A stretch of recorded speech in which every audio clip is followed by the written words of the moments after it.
After looking back at the events that have taken place in recent years, it's easy to see that there's a growing amount of tension between FC Barcelona and La Liga. To resolve this tension, an intervention is needed between both FC Barcelona and La Liga to ensure that there is no catastrophe between them. If we sit both parties down and use transparency-style communication tactics, along with integrative bargaining, then making amends between these two parties will work as smoothly as possible.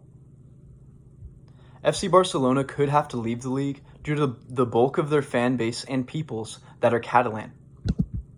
The FC Barcelona football team has been a long-standing icon of the separate, autonomous view the Catalan people have of themselves from Spain.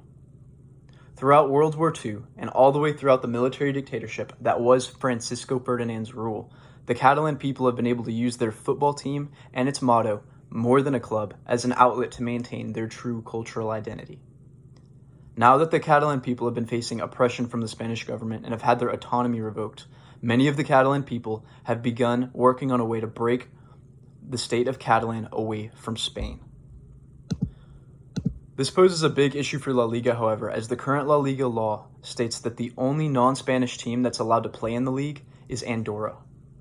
This would mean that FC Barcelona would have to go play in a different league, such as League One or elsewhere. La Liga is trying hard to push back on FC Barca, saying this, quote, "If Spain splits, so too does La Liga. Let's hope we never reach that absurd situation," according to an article by The Independent. FC Barcelona is one of the biggest assets in La Liga, and this is a team they can't even imagine losing. La Liga and FC Barcelona both have much to lose if Catalan splits from Spain. A mutual interest that FC Barcelona and La Liga have is in the world-renowned El Clásico matches. Everybody across the world who follows soccer knows how special these matches are, and the deep cultural history these matches represent. Without FC Barcelona in La Liga, these matches would simply cease to exist, which would be a huge disappointment for soccer fans around the world. Not to mention, this event is a huge money-making opportunity for both FC Barcelona and La Liga. These matches have the second and third most valuable sports franchises in the world playing. These games generate about $50 to $100 million, according to an article by Forbes. Both the team and the league would lose out on absurd amounts of money if Catalan became independent, so this is a common ground we could get both parties negotiating on.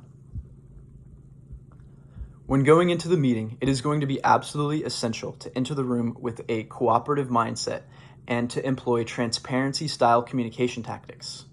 Tension can be resolved by sitting both parties down and saying this: football is something everybody here holds dearly to their hearts.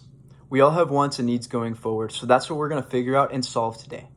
So here's how this is going to work. This communication style opens up the opportunity for dialogue rather than debate, as it has been established that there will be no hostility and that we are all going to be working together towards a common goal. By employing transparency-style communication tactics, we will also be able to set standards for the negotiation process. So that way, if any escalation occurs, we can simply circle back to the standard that was already established. Once we get conversation flowing and we learn what the interests are of both parties, we can then move on to employ integrative bargaining. We can expand the pie of the situation that these two parties are faced with through a series of concessions and compensations to allow both parties to find ways to meet each other's needs. The perk of this negotiation method during this particular dispute between FC Barcelona and La Liga is that this strategy will allow both parties to find ways to help each other, which will help mend the tension that was in place between them.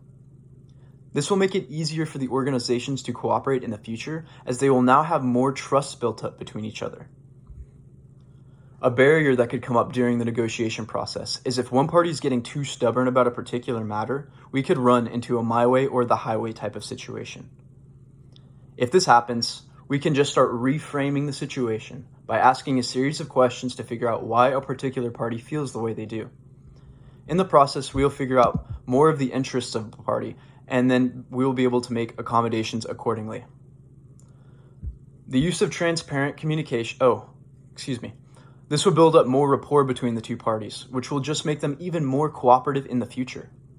The use of transparent communication and integrative bargaining tactics would be the most effective form of negotiation between the two parties, and would even assist in establishing good relations between FC Barcelona and more trust.